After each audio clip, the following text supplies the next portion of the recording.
is my ongoing goal to be able to support you as the very best way that I can. And in order to do that, I really need to get to know you a little bit better, what your personal needs are for supporting you as a parent on this journey of children with autism, and with your child, what their needs are and what you would like to help them most with. Because there may be many things, but there's usually a few top pieces that are very, very important to you that you know your child is really struggling with and you would like help with. And so in order to find out how I can support you best, I have created a short quiz. It's at naturallyrecoveringautism.com/quiz.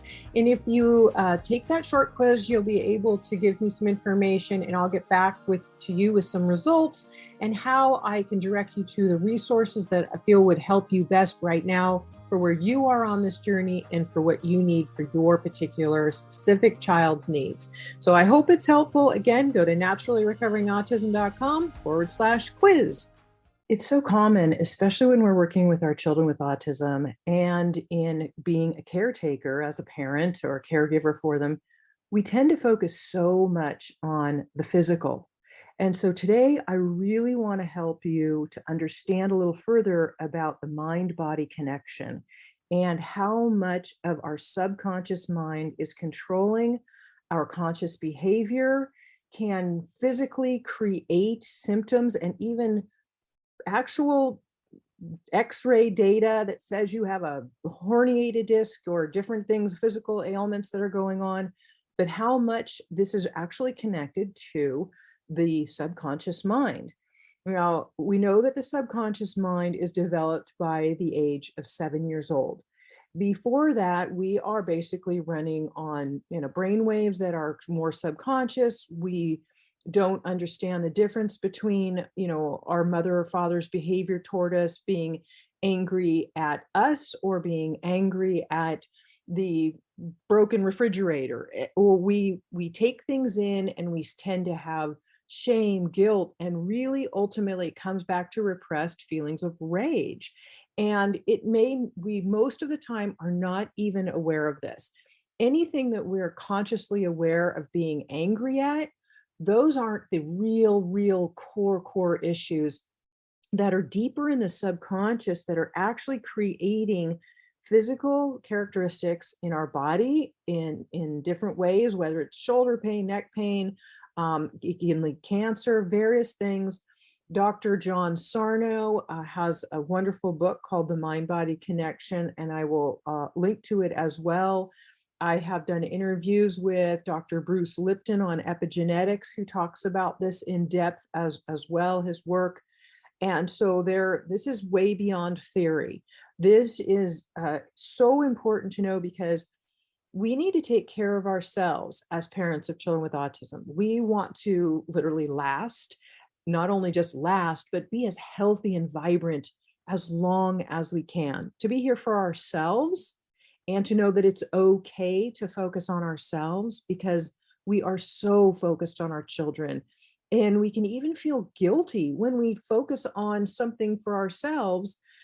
So we can tend to suppress rage or feelings that we have so that we end up with a physical ailment to focus on that is acceptable in society.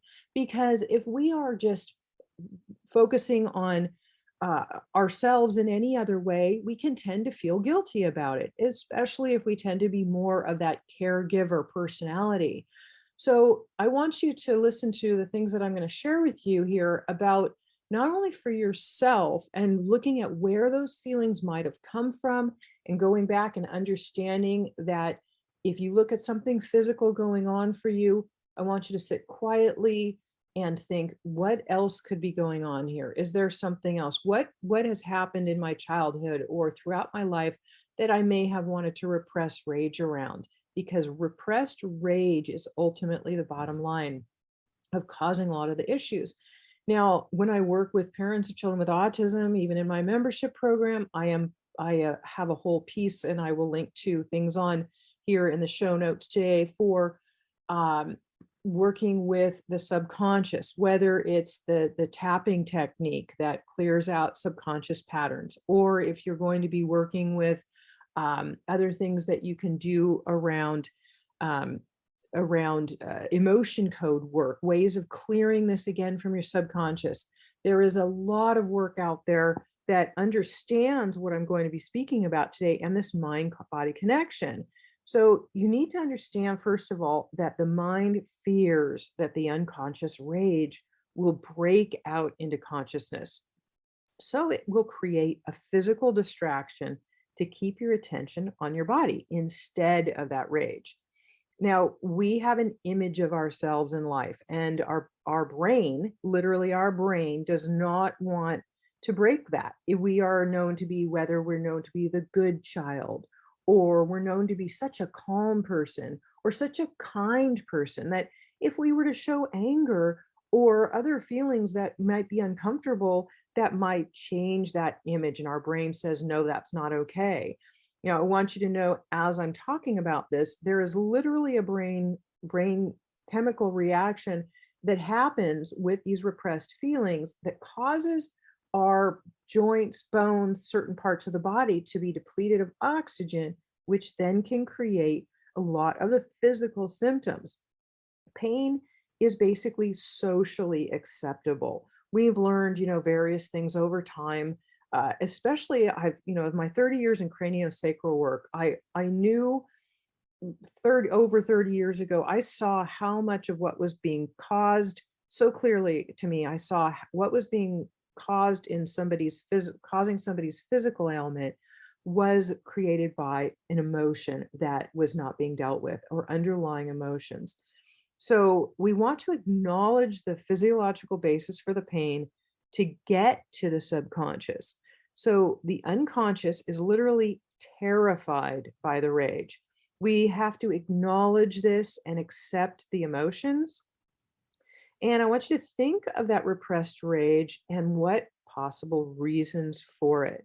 We want to talk to our brain and tell it that it doesn't need to do that anymore. The subconscious actually speaks, the conscious speaks to the subconscious. So we can consciously have a discussion with our brain. How silly that may sound, it's very, very real, and our brain will hear us. And until we tell it, it doesn't have to do that anymore, it doesn't have to cause that pain anymore, then you tell your mind, you know what it's doing, and again, that's no longer needed. And by identifying this, it actually can reduce the symptoms. And in Dr. Sarno's work as an MD and working with multiple patients, and Dr. Belipton's work and multiple other practitioners worldwide who have done this for years, these symptoms often don't just reduce, they disappear. And this is literally down to where somebody says, well, my doctor told me that I have a blown disc in my back. And you do. So your focus is on that blown disc, and that's acceptable in society. But the underlying cause of it is actually the anger. So listing your reasons for your anger, again, even from childhood, by identifying the pressures that you consciously have in your life right now, and you can probably very consciously come up with many daily pressures. I mean, relationships, it can be whether it's marital, whether it's financial, whether it's being a caretaker for your child with autism, or just a caretaker or a parent of any child, or maybe an issue you're having at work or with a neighbor or with a friend. There are various things that we're consciously aware of. And the more we pay attention to that, the more we can actually reduce it within our bodies. Now, I know it's very common to think, well, wait a minute, Karen, if I start thinking about it and I get really mad, then it's going to all come out, and that's kind of not okay, or I'm focusing on it.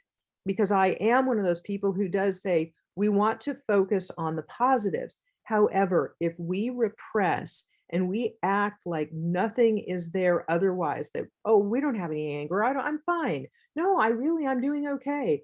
That's usually a big sign that there's actually something going on. So if you have physical ailments, or if you're noticing any tightness in your chest, tightness in your stomach, any feelings, and we want to show this to our children to acknowledge their feelings as well. Even if you have a nonverbal autistic child, they can listen to this, they can hear this, they can understand this. And this is where doing a lot of these other types of work that I will again link to in today's show notes beyond what I'm sharing with you here today, different ways to clear from the subconscious mind, because we can do that for our children with autism as well as we can do it for ourselves.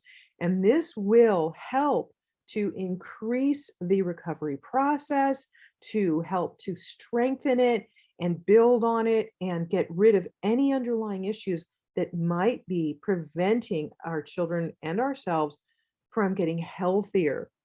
So it's very important to understand the depth of the mind and its effect on the body.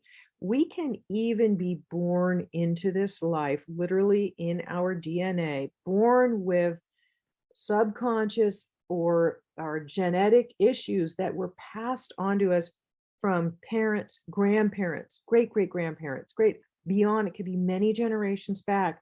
So if we can clear it from ourselves, we can clear it from our children as well. And so this is very important. Find solitude and think what it takes to get better. The prevention is, and the goal is to change the unconscious mind's reaction. So be patient, but be persistent. This can take weeks, but if you are persistent with focusing on a part of your body that is disrupting, your life, you're uncomfortable with, it could even be a digestive issue. And you're like, I don't know why lately I'm just having some trouble digesting, or boy, lately my left shoulder or my left hip have been kind of bothering me. Well, this is where you want to think, okay, why is it? And at first we want to say, oh, well, I was exercising a little bit more. So that was probably it. Or we come up with conscious excuses because the unconscious mind is, again, controlling the conscious mind. And it wants to make sure that we don't come up with any feelings that might, let's so to say, ruin our image or make us feel uncomfortable. So be patient, but be very persistent in looking at these changes and in creating these changes, because the role of the pain is to divert the information from the brain and to divert our feelings from being released. We don't want to all of a sudden become a rageful human being. So often people will also say, oh, I'm not angry, but they'll find themselves getting angry at little things. Traffic is a perfect example. The road rage that's out there today and how easily somebody will get angry when it really wasn't that big of a deal. And we're thinking, wow, that's not just about me. That's not just about this traffic. That's not just about what my child just did, or maybe at all about what they did, or at all about traffic. It is something that is repressed rage, underlying anger, and issues that are so deep and so strong that that's searching for an outlet. So this is why we'll end up often with physical pain. Again, that pain is there to divert that information. So knowledge is essential to the cure because we're made aware and it frustrates the brain strategy. So you change the focus from the body to the psyche. And empowerment is strong, strong medicine. The rage is often unknown because it is in the subconscious. Again, remember, so we need to stop trying to be perfect, stop trying to be the good person, the nice person. Not that we're going to just release everything all at once or put it on somebody else. This is about simple acknowledgement, because we have to learn to know and accept ourselves. And once acknowledged, this rage becomes less powerful. So this is what we're doing, is we're reducing the rage by acknowledging it, which can sometimes seem scary or different from what our conscious mind is telling us. Again, repetition is the key. The subconscious has to begin to believe the new thoughts of acknowledgement of what's going on. And this does take time. So daily, you want to recite as if it has happened currently, as if it's in your life now. I am calm. I am happy. Every fiber of my being is in perfect physical health. Um, you know, Good things happen to me. I am a magnet for money. Every fiber of my being, every cell is in perfect health. Just acknowledging what's going on because the feelings are frightening or embarrassing and unacceptable. So we want to hide them. So this is a way to acknowledge, okay, I've been feeling angry at, or I understand that whatever you're feeling in your body, the brain will not give up the distraction unless it's forced to. So, because pain is caused by circulatory alteration that is induced by the brain. So, again, these areas are depleted of oxygen, and then these cells and tissues become weak, and there's a problem. It is a physical problem, but it was caused by the mind. So, if we can get to the mind, we can create the help the underlying physical issue. Digestion is a very, very common one with this, digestive issues. And you can see them in your children. You can see them maybe when you're in your child when they have anxiousness about going to school. Maybe they've been bullied at school, or school is just so uncomfortable for them. And anxiety can turn to anger, and anger and rage at school can be very common. I'm also going to link in the show notes to the allergy kit um, podcast that I did a while back, because these allergy vials, there's one for anger and there's one for anxiety. And Inga, the woman who created these vials, and you can then purchase them and use them on yourself at home and on your child, and they're not used up, so you can use them over and over. She says doing the anxiety one for your child before they go to school, or for yourself before you go to a place that creates some stress for you. And then at the end of the day, when your child comes home from school or when you come home from work, you do the anger vial on yourself to help reduce these feelings as well. They will help to reduce the underlying issues that the body is reacting to. So those can be real helpful too. So I will also make sure that I link to that in the show notes. Um, Repression, again, is a view of how we see ourselves in that image and subconscious. And we become angry again at other things that are not real, like traffic. So start recognizing when you might do that, or when you get really angry at your husband because he didn't feed the cat. It's not about not feeding the cat. It's not about these little things that we think it is. It's just the other underlying issues that we have. There are lots of subconscious issues. Also in my work as a craniosacral for years, I dealt with, of course, you've probably heard about the chakras in the body. And the first chakra is at the base of the spine. It's the first number chakra, the first chakra, and it has to do with grounding and stability, and a lot of a need for support, a fear of financial issues. So that's why we also have so many issues around the low back, because it contains so many of those underlying pieces. And so, and affect the first chakra and weakens it as well. So I just wanted to give you that one more little piece of knowledge to help educate you on other pieces of the body that are being affected and possibly why. The great people put great pressure on themselves again to maintain and persist these symptoms, because the body wants to keep it there. Because the more we focus on it, the more we keep it there. The more exercises you do for your low back, and you focus on, I'm gonna strengthen my low back because it's a problem. You are reinforcing the problem. You start to very slowly start weaning yourself off. Now, this is up to you. I'm not giving any medical advice, but to start doing some little warm-up exercises, just gentle warming, and then walking and slowly moving into things that you may have been afraid of doing in the past because they hurt, or doing something for your child. If you approach your child at mealtime, say they're a picky eater, or they throw food, anything like this that makes you have anxious feelings, when you approach your child with anything you're going to give them, a supplement or a mealtime or picky eating, or they won't eat, or time to go to the bathroom. This is very, very common with constipation. We are seeing our children are picking up our anxiety, but then say for constipation, they're having their own anxiety about going to the bathroom because bowel movements have in the past been very uncomfortable and even painful for them. So maybe now you've cleared some of those constipation issues, but they have a fear of going. So they're afraid to go. So it causes more withheld bowels in the body, makes it harder to go. The more we hold it, the more constipation, and it's this vicious cycle.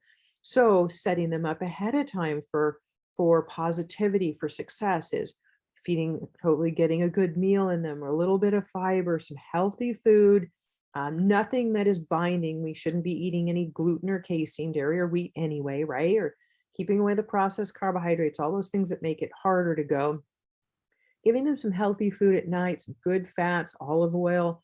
And then next morning say, okay, let's try to go, and trying to make it a positive experience rather than a fearful one. Now, again, this takes time. This isn't a one and done type of deal. The subconscious has developed a program that we need to get rid of. We need to clear and show it a new picture. So anything we can do in our lives physically that show it that positive picture and that positive mindset.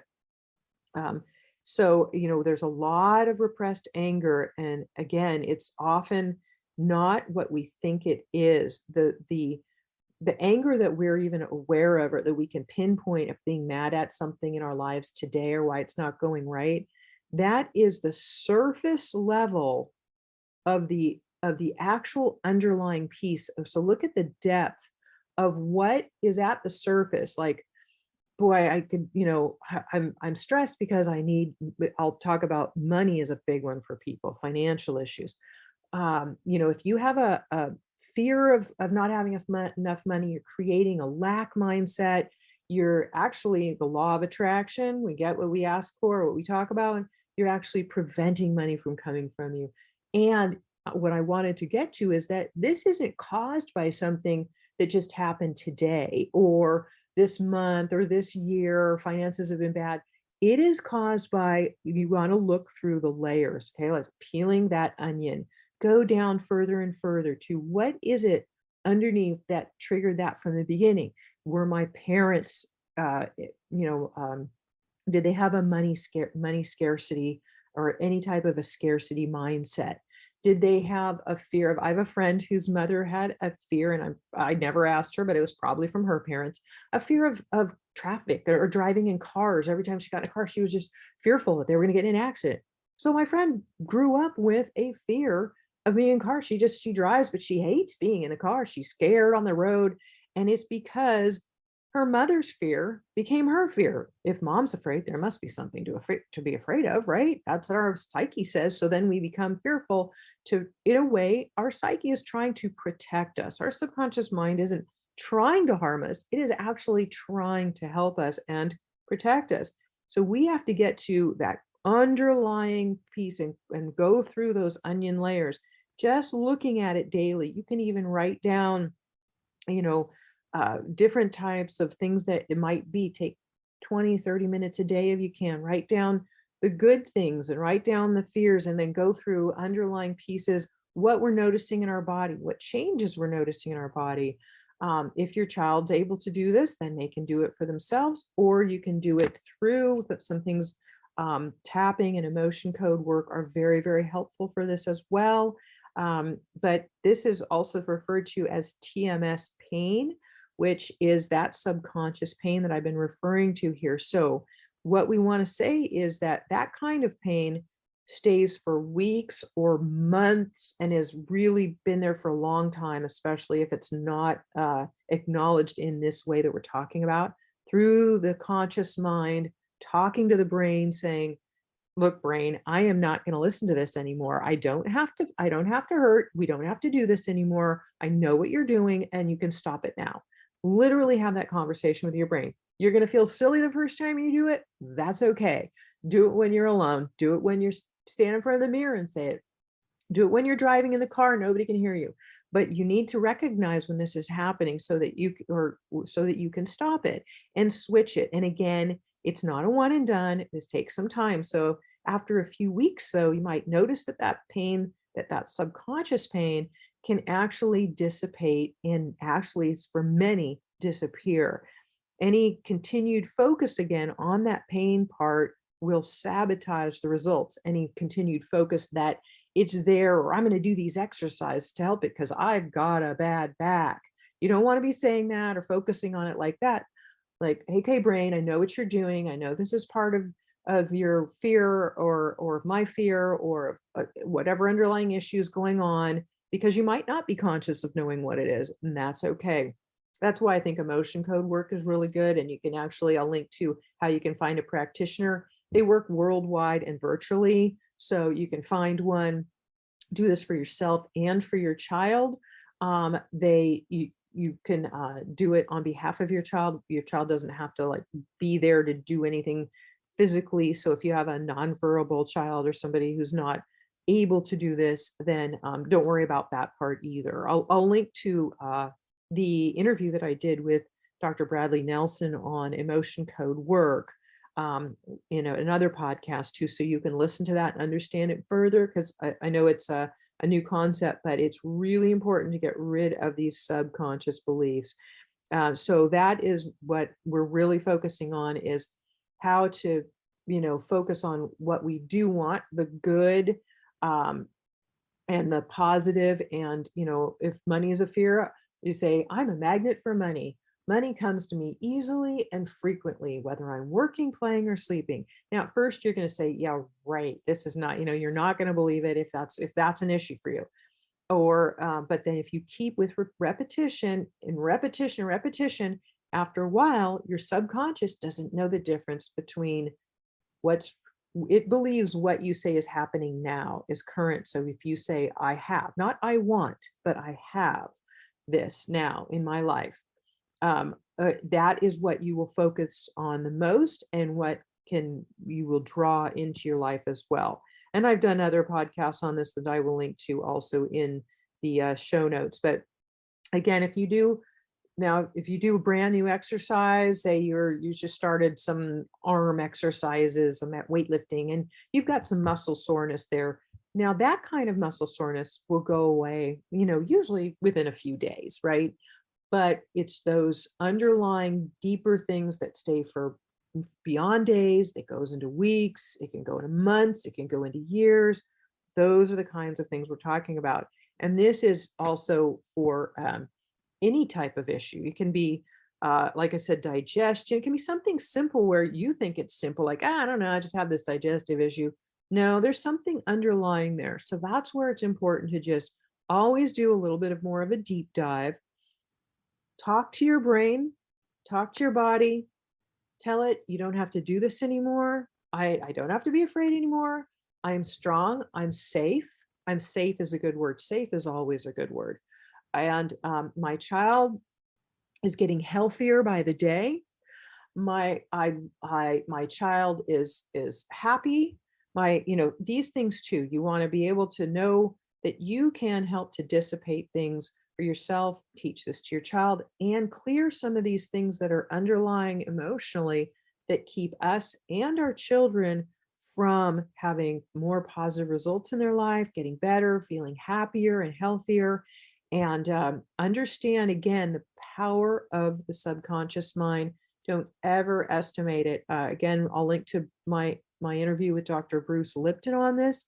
Dr. Lipton is an expert, a worldwide renowned expert on epigenetics and how genetics can actually be reversed. And so much of it has to do with the subconscious mind, as well as other physical things that we can do. Of course, detoxification and the right diet and clearing those co-infections, all those things that are important to know that we're doing for ourselves. But if we don't work with those subconscious mind issues, a lot of things can remain. So that's why I wanted to say how important this is.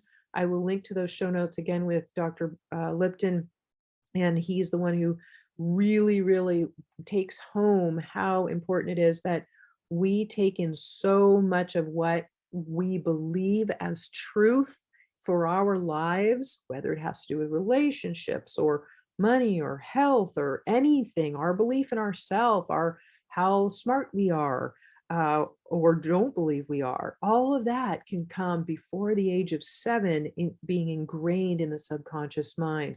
And again, these are often the things that we're not fully aware of where they came from. We might see, and this is where I want to stress that you start seeing patterns in your life.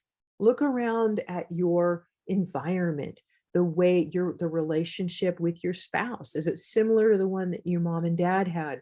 Your relationship with your children, your the amount of money you have or feel you don't have, or the anything around you. These environmental pieces are so important to understand, because they are a reflection of our beliefs and what we draw more of into our lives. So of those things that you want to change, know that you do have the power to change that. And again, that law of attraction, what we think about, we draw more of to us. So switch that mindset to that positive mindset. Be aware of when you are doing these things, that are creating a situation, or when you're focusing on a lack instead of focusing on what you don't have. If you have to, go general and don't think of anything specific. Like if you're just stuck, think of, some people say, just listen to the birds chirping outside, or listen to the hum of the air conditioner, or any mundane sound that takes your mind away from something negative or something that you're focusing on that you know is not good for you. Then you can move more into some generalized positive thinking. And but do talk to your brain and tell it that you're aware of what's going on, and the acknowledgement alone can have a tremendous impact. So again, it's not a one and done. This can take weeks. It can take a while. The subconscious wasn't developed overnight. So we want to just be persistent and consistent. And over time, watch your physical body, your physical environment, your life, everything around you, and look for any subtle changes you might notice. As you change your subconscious and your mindset, so will your environment change. I hope this benefits your life. The purpose of this, and why one of my favorite things to do, honestly, is to help you at this level of depth. Because again, I've worked with this over 30 years, and we focus so much on the health and detoxification, and clearing those co-infections and the diet, and these are important. But it is also very, very important to understand the underlying subconscious strength that we need, and the importance of it. And this is also where faith and belief can come in so strong, and believing in the good things.